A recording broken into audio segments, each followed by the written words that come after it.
സ്വർണ്ണക്കള്ളൻ, തന്ത്രിക്കള്ളൻ, അവൻ അടുത്തൊന്നും പുറത്തു വരാൻ പോകുന്നില്ല.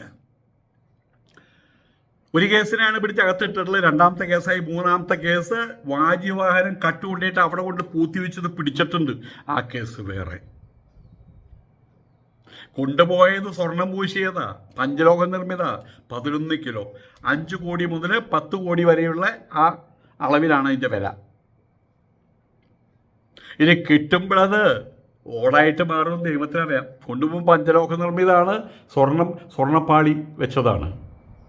നീ കൊണ്ടുവരുമ്പോൾ അത് ഓടായിട്ട് മാറുമോ ചെമ്പായിട്ട് മാറുമോ എന്ന് അറിയില്ല. ശരിയായിട്ടുള്ള വാജിവാഹനത്തിന് 5 കോടിയിലേറെ വിലയാണ്. ദേവവാഹനമാണ്. ദേവവാഹനം എവിടെ ഇരിക്കേണ്ടത്? കൊടിമരത്തിൻ്റെ മേലെ ഇരിക്കണം. ഇവൻ്റെ അവിടെയല്ല കൊണ്ട് പൂത്തി വയ്ക്കേണ്ടത്. ആചാരലംഘനമാണത്. പിന്നെ തന്ത്രിക്ക് എവിടെയും തൂറാമല്ലോ. ഇവിടുത്തെ ഭക്തജന കഴുതകൾ അനുവാദം കൊടുത്തിട്ടുണ്ടല്ലോ. അയ്യപ്പന് വാജിവാഹനം, ഗുരുവായൂരപ്പന് ഗരുഡൻ, ശിവന് കാള, ദേവിക്ക് സിംഹം, ഇങ്ങനെ പോകുന്നു വാഹനങ്ങൾ.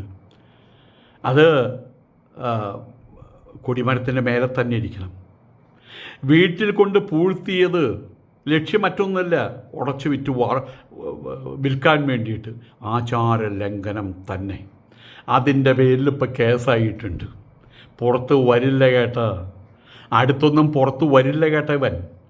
ഇന്നിപ്പോൾ മകരവിളക്ക, അവനവിടെ ഇരുന്ന് ബീഫും ചിക്കനും തിന്നേണ്ട ഗതികേട് വന്നില്ലേ? ഇവിടെയാണ് വാസ്തവത്തിൽ നീതിയുടെ പ്രവർത്തനം.